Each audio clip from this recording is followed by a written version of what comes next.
Pai do Céu, boa noite. Eu sei que é tarde, mas como eu vou me mudar no sábado e vou ficar um tempo sem internet, quero deixar o máximo possível atualizado com você o estudo, né? Porque nós já estamos na letra J. Hoje nós vamos falar um pouco sobre Jacó. Não prometo terminar hoje, porque a história de Jacó é grande. Provavelmente vamos dividir em duas partes. Mas a primeira parte vamos estar começando agora, depois da oração.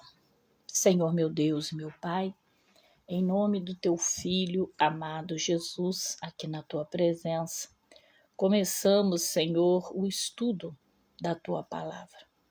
Hoje queremos estudar sobre Jacó. Vamos começar a falar de mais um personagem bíblico, mais um filho teu, mais, Senhor, um pouquinho da tua palavra.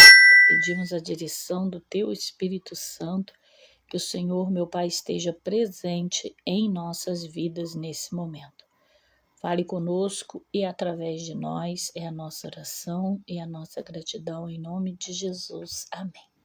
Vamos lá? Jacó. Cadê meu óculos? Gente, Jacó é um nome hebraico que significa aquele que agarra o calcanhar. Jacó foi filho gêmeo mais novo de Isaque e Rebeca. O nascimento de Esaú e Jacó está registrado em Gênesis, capítulo 25, versículo de 21 até o 28. Isaque casou-se com Rebeca quando tinha 40 anos de idade, Gênesis 24. E Rebeca, assim como Sara, era estéril. As orações de Isaque por sua esposa foram ouvidas e atendidas, e ela ficou grávida de gêmeos. Embora a idade de Rebeca não seja mencionada, eles estavam casados há 20 anos, quando os gêmeos nasceram. Gênesis 25, 26. Ao que parece, teve uma gravidez muito difícil, pois os meninos lutavam dentro do seu ventre. Quando Rebeca perguntou ao Senhor sobre isso, ele lhe disse que ela estava carregando em seu ventre 2 nações e que o filho mais velho serviria ao filho mais novo. Gênesis capítulo 25, versículo 23. Esaú, o primeiro a nascer, foi assim chamado porque era peludo. O segundo saiu do útero agarrado no calcanhar do seu irmão e, devido a isso, foi chamado de Jacó, aquele que agarra o calcanhar. O nome Jacó, ao hebraico, é derivado de Ekev, que significa calcanhar. Por muito tempo, se lança a ideia de enganador sobre o nome de Jacó, para o nome de Jacó, devido a esse ocorrido, supondo-se que Jacó nasceu agarrando o calcanhar do Esaú porque tinha a intenção de nascer primeiro.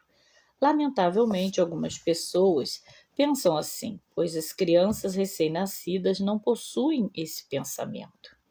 Esaú tornou-se um hábil caçador, um homem do campo a quem Isaque tinha uma inclinação maior.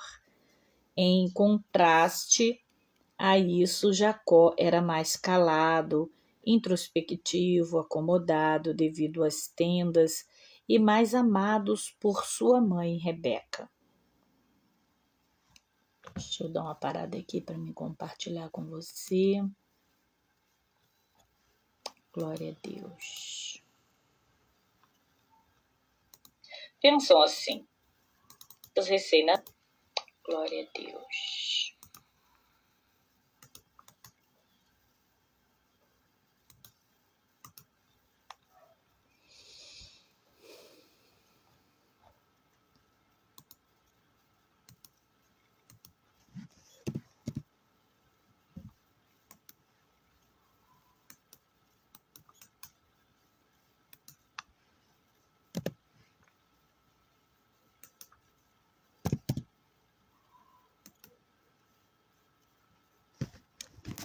Bom, vamos continuar. Deus prometeu a Abraão que, através de sua descendência, Isaque faria deles uma grande nação. Esta promessa foi renovada em Isaque. A questão era através de qual filho, Jacó ou Esaú? Gênesis 25, 23 declara que pela escolha divina Jacó seria o herdeiro da promessa, mas dois eventos interessantes ocorreram para interpretar o propósito divino desta história. Primeiro, é a compra do direito da primogenitura de Esaú, Gênesis 25, de 29 a 34, quando Esaú, o caçador, veio do campo de mãos vazias e faminto, desejou um pouco de guisado vermelho de Jacó, havia preparado, Gênesis 25, 30. Esaú era um indivíduo rude e despreocupado, que não levava nada muito a sério e que dava um valor exacerbado aos prazeres passageiros. Jacó percebeu então que essa era a sua chance e argumentou que só cederia aquele guisado se em troca recebesse o direito à primogenitura. Em sua condição faminta, Esaú aceitou essa proposta e fez em um juramento considerando irrevogável. Gênesis 25, 33. Então, através da sua sagácia, Jacó comprou o direito da primogenitura que a sua ordem de nascimento lhe garantia. As tábuas de Nazul, descobertas a sudeste de Nínive em 1926, revelam que a cultura mesopotâmia prevalece no mundo antigo desde o segundo milênio a.C. Direito de primogenitura podia ser comprado e vendido, assim como ocorreu entre Esaú e Jacó. A importância desse episódio do guisado é demonstrada por sua ocasião como o segundo nome de Esaú, Edom, que significa vermelho, cor do guisado. Ou seja, aquilo pela qual se vende é o que se torna. O segundo evento é o roubo da bênção da aliança. Gênesis capítulo 27, versículo de 1 a 46. O já idoso Isaque, temendo a sua morte iminente, 137 anos de idade na época, porém 43 anos antes da sua morte, instruiu Esaú para que preparasse para ele seu prato favorito, para que pudesse transmitir ao seu primogênito a bênção patriarcal, contida em sua alma. Gênesis 27, 4. Rebeca ouviu isso, chamou Jacó e lhe disse que se fosse ao rebanho, selecionasse dois cabritos, ela prepararia o prato preferido do pai, que se passaria pela caça, enquanto Esaú estivesse fora caçando. À medida que o inocente Esaú estava comprometido com a sua tarefa, Jacó cooperou com o plano de Rebeca para tomar a bênção para si. Com audácia, mentiras grosseiras, a ponto de dizer: porque o Senhor teu Deus mandou a caça ao meu encontro. Jacó executou a fraude conforme havia sido orientado por sua mãe. Gênesis capítulo 27, versículo de 19 ao 24. Para que Isaque não desconfiasse dele, Jacó vestiu-se com melhores roupas de Esaú, que tinha cheiro de campo nelas, e colocou peles de boi cabrito sobre as suas mãos, pele de 2 cabritos sobre suas mãos, e pescoço para dar a impressão de que era peludo. Gênesis 27, 16. Mesmo depois de comer e beber, Isaac continuou a ter dúvida, mas quando pediu ao filho que o beijasse antes da bênção, foi convencido pelo cheiro da roupa de Esaú impregnada na fragrância natural do corpo. Embora Isaac reconhecesse a voz de Jacó, seus outros sentidos o traíam. Além de Isaac perceber o cheiro e a textura de Esaú, Jacó contava também com o segredo do prato da caça para a transferência da bênção, algo que Isaac pensava que somente Esaú sabia. Então Isaac colocou a mão sobre Jacó e transferiu para ele a bênção da aliança em lugar do seu irmão. Gênesis 27, de 27 ao 29. Senhor, irmão André, tudo bem? Deus abençoe, bom tê-lo conosco. Assim que Esaú retornou, Isaac tomou conhecimento do engano, mas a bênção não podia ser mais alterada nem retirada. Gênesis 27, de 37 a 38. Então, nada mais restava do que uma triste sorte para Esaú. Gênesis 27, de 39 a 40. Esaú decidiu que iria matar Jacó e, para poupar Rebeca, o enviou para a terra da sua família, Padã-arã, onde viveria seu irmão Labão. Rebeca havia revelado, através das suas atitudes precipitadas, que ela pensava que era sua obrigação de providenciar o cumprimento da promessa de Deus feita na gestão dos gêmeos sobre o maior que serviria o menor. Isaac, aparentemente, esquecera também totalmente disso. No entanto, como toda atitude gera suas consequências, não foi diferente também para Rebeca. Sua amarga consequência foi a inimizade entre os dois irmãos. Gênesis 27, 41. Paz do Senhor Jacira Granja.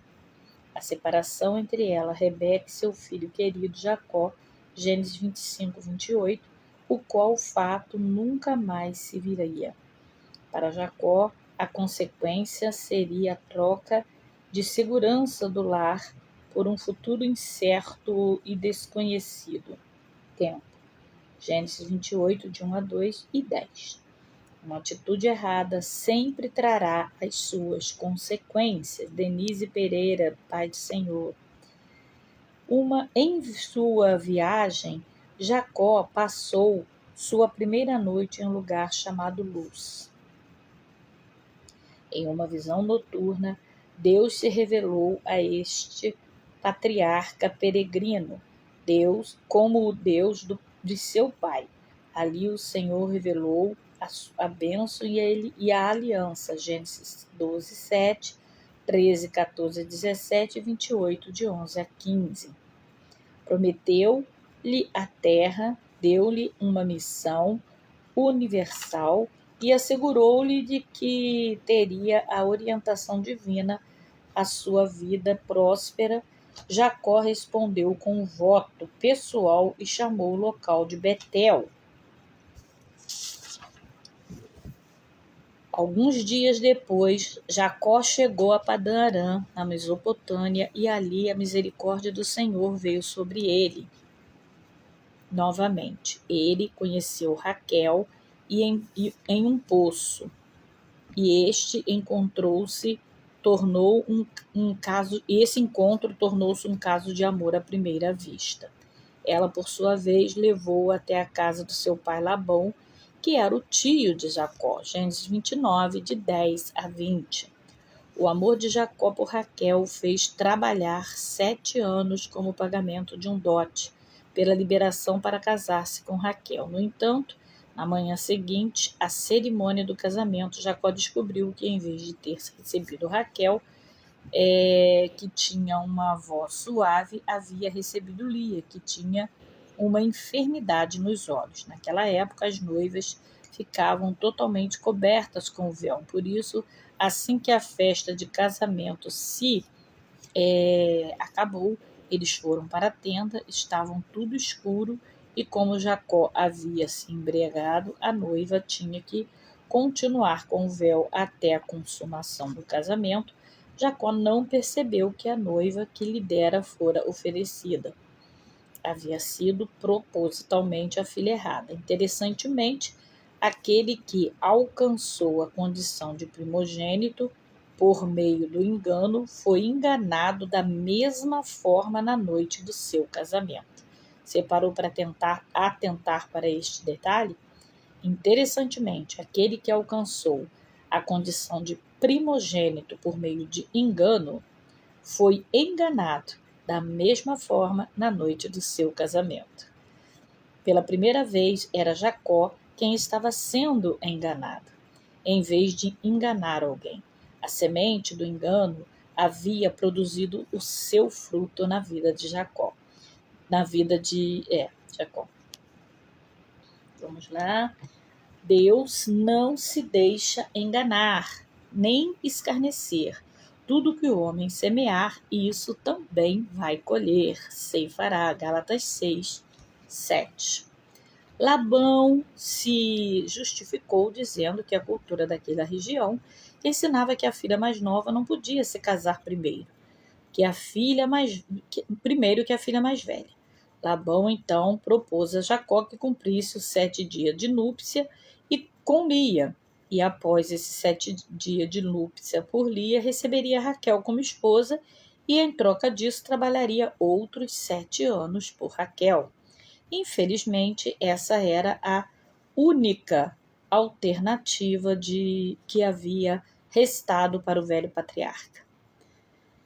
Em contrapartida, Jacó estava revelando o tamanho do seu amor por Raquel e o quanto ela valia para ele. 14 anos de trabalho ininterruptos.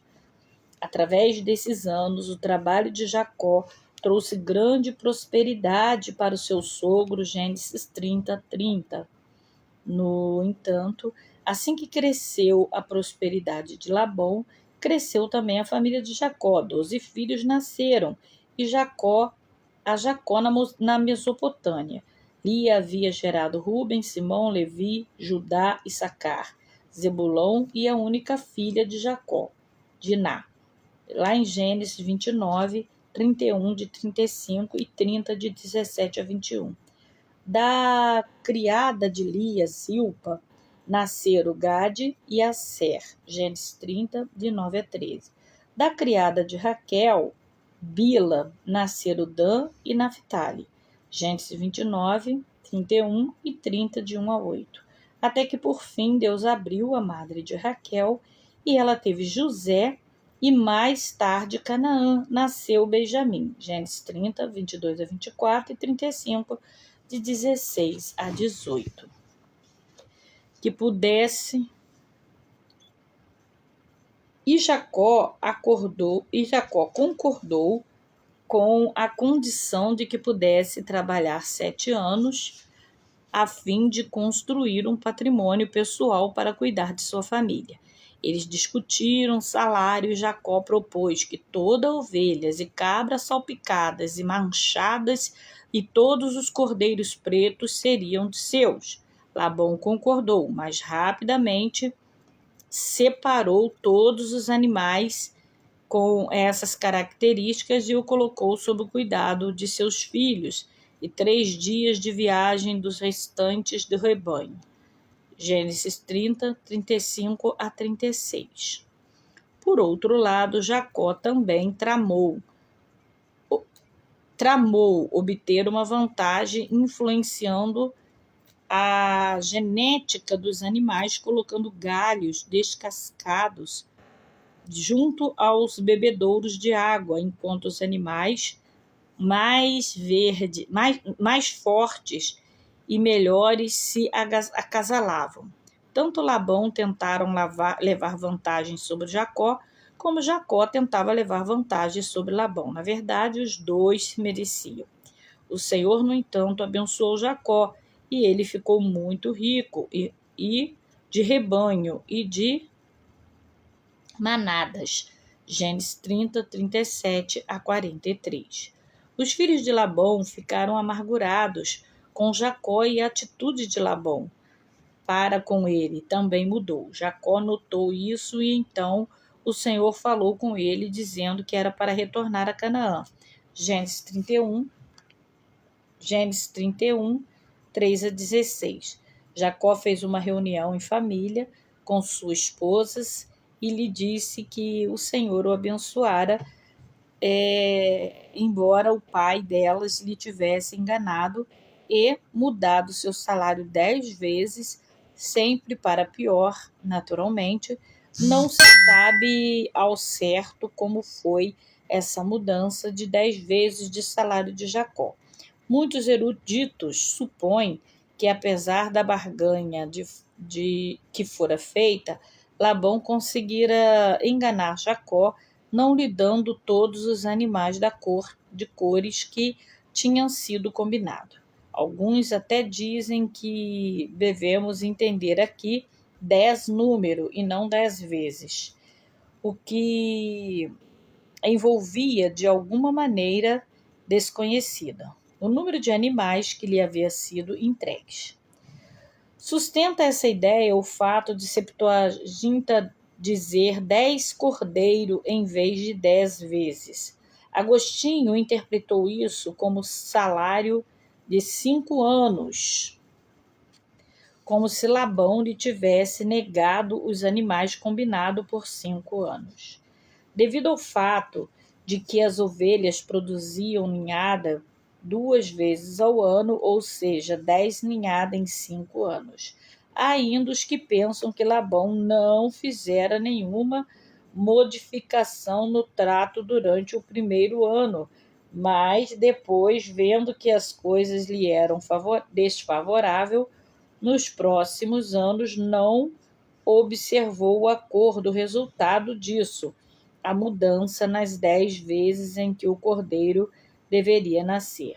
Enfim, não se pode precisar como foi esses 10 mudanças de salário. O fato é que Jacó prosperou tão notavelmente em Padã Arã que, independente das tentativas de Labão, Labão continuava saindo perdendo diante de Jacó. Jacó então organizou uma caravana de volta para Canaã. Em segredo, Raquel estranhamente roubou o ídolo do seu pai, imagem de escultura,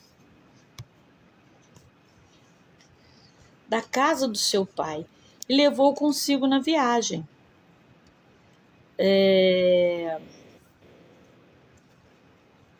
Peraí, gente, só um minutinho. Levou consigo na viagem. E no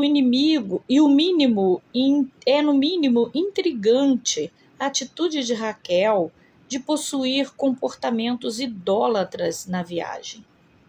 No entanto, vale a pena lembrarmos que estamos tratando aqui com antigas formas religiosas que dificilmente podem satisfazer os padrões cristãos modernos. Antigos intérpretes judeus sugerem que Raquel furtou as imagens para ela. Ela pode ter crido que a adivinhação... Por favor, filha, vai tomar água. Que a adivinhação, mediante a cultura e esses ídolos, poderiam ajudar Labão a segui-lo na viagem. Outra opção considerável para que Raquel tenha roubado o ídolo de seu pai, do furto dessa imagem, está na tradição pagã que associa ídolos do lar aos direitos de herança através de adivinhações. Os pagãos mesopotâmios acreditavam que os ídolos podiam sugerir quem iria receber a herança da sua família. Essa podia ser, então, uma das formas estranhas de Raquel tentar garantir a herança da sua família futuramente, estando em posse daquela imagem. Enquanto Labão estava pastoreando o seu rebanho, Jacó e suas esposas e filhos e servos e rebanhos partiram rumo à terra de Canaã. Gênesis 31, de 17 a 20. Eles cruzavam uma parte do rio Eufrates e seguiram em direção a Gileade. Depois de 3 dias, Labão, ouvindo sobre a fuga, os perseguiu durante 7 dias, encontrando-os na montanha de Gileade. Nesses 10 dias de caminhada, Jacó já havia caminhado aproximadamente 410 quilômetros de distância de Gileade até Padã-Arã. Isso significa que Jacó já havia conseguido cobrir quase 2/3 da viagem em 10 dias. Caminhar cerca de 50 quilômetros por dia significava que ele havia estabelecido uma marcha forçada por temer a aproximação de Labão. Estava a talvez 250 quilômetros de casa ainda quando Labão o alcançou, pois a distância entre Padã-Arã e a casa do seu pai era de aproximadamente 750 quilômetros.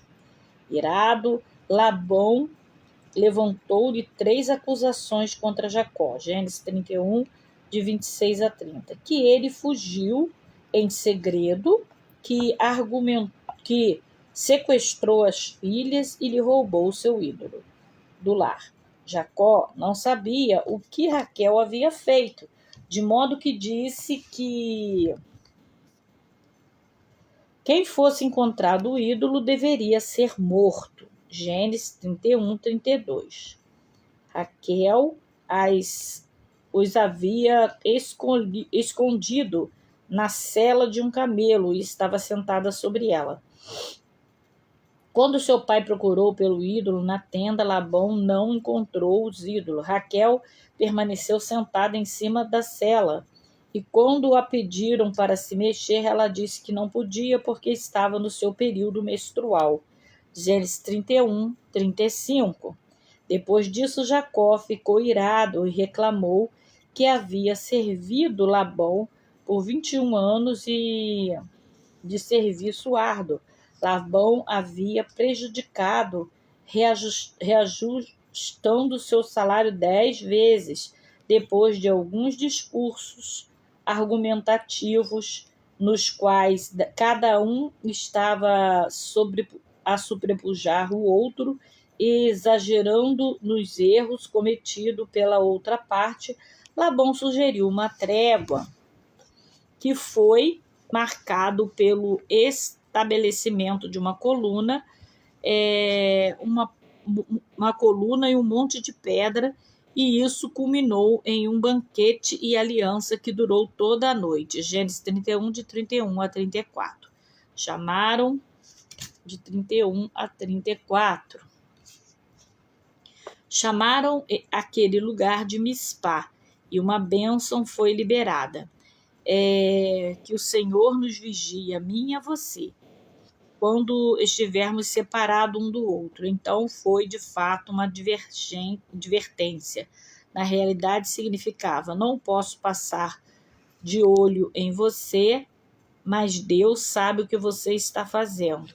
Na manhã seguinte, Labão retornou para Padã-Arã e Jacó viajou em direção ao sul com ídolos roubados que continuam escondidos. Quando Jacó e sua família seguiram viagem, anjos de Deus seguiam o seu encontro, exércitos de anjos, como diz Gênesis 22, de 1 a 2, assegurando-lhe que, mais uma vez, a proteção de Deus estaria sobre ele. Ele chamou aquele lugar de Maanaim, que significa os 2 campos.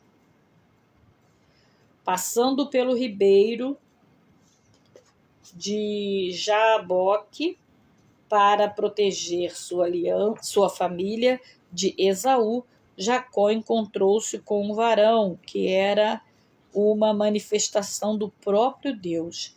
Jacó, porém, ficou só E esse varão lutou com ele até o romper do dia, Gênesis 32, 24. Essa é a parte, né, que Jacó luta ali com Deus. Embora tivesse com seu quadril ferido, Jacó foi vitorioso sobre o varão com quem lutou. Curiosamente, Jacó de fato tinha prevalecido contra Deus, pois essa é a maneira de Deus manifestar em nós a sua misericórdia. Ele não pôde ser derrotado pela nossa força, mas se permitir ser vencido pelo nosso clamor. Não te deixarei ir, se não me abençoares. Gênesis 32, 26. Com isso, Jacó se tornou um exemplo típico da graça redentora de Deus, pois, apesar dele ser oportunista, às vezes egoísta e trapaceiro em seu negócio, a graça venceu, e por isso Jacó tornou-se Israel, aquele que lutou com Deus. Jacó chamou aquele lugar de Peniel, a face de Deus, porque ele havia visto a face de Deus e sobrevivido tradicionalmente, dizendo que Jacó havia prevalecido contra Deus, mas na verdade foi a graça que havia prevalecido sobre Jacó. O próximo desafio de Jacó era enfrentar o seu irmão, o temido Esaú. Esse encontro estava registrado em Gênesis 31, de 1 a 16, mas as suas 2 décadas haviam se passado desde Jacó havia enganado seu irmão mais velho, pai e roubado a bênção de Esaú. Temeroso de que o ódio de Esaú ainda existisse, Jacó enviou mensageiro para espionar os planos de Esaú, e estes relataram que Esaú estava marchando com 400 homens armados. Jacó então orou ao Senhor em Gênesis 32, de 9 a 12, e não ganhou apenas a ajuda de Deus, mas também o coração de Esaú, apesar dos 400 homens armados. Em uma cena de grande ternura, Jacó encontra-se com Esaú e a discórdia foi resolvida entre os 2 irmãos. Depois desse encontro, Esaú seguiu para Seir e lá tornou uma nação. Gênesis 33, 16. Cumprindo a promessa de Gênesis 25, 23, Gênesis 27, 39 a 40 e Gênesis 36, de 1 a 43. Estamos encerrando, vamos encerrar hoje mesmo, o livro de Jacó, a história sobre Jacó. Jacó, entretanto, permaneceu a leste do rio Jordão e acampou próximo ao sudeste, indo depois para Siquém, onde comprou terra e conquistou um altar. Gênesis 33, 17 a 20. Deus direcionou Jacó a ir para Luz Betel, e ali, novamente, o Senhor o encontrou e confirmou seu novo nome, renovando sua promessa de terra e dos descendentes. Gênesis 35, de 9 a 15. Jacó e sua caravana seguiram em direção ao sul e, infelizmente, durante essa jornada, enquanto dava luz a Benjamim, Raquel morreu. Gênesis 35, 16 a 20. Na sequência, morreu também Isaac, com a idade de 180 anos, e Esaú e Jacó o sepultaram na caverna de Macpela, que era o sepulcro da família. Gênesis 35, 27 a 29 e 49, de 30 a 31. Os anos posteriores da vida de Jacó foram anos de conflitos dentro da sua família. Parece que da mesma forma que ele havia levado conflitos na família de seu pai, também havia recebido conflito na sua família por causa de seus filhos. Primeiro houve o sério conflito entre seu filho tempestuoso, Simeão, e Levi, com o filho de Amor em Siquém devido ao problema de Diná. Gênesis 34, de 1 a 31. Depois Rúben deitou-se com Bila, concubina do seu pai, Gênesis 35, 22.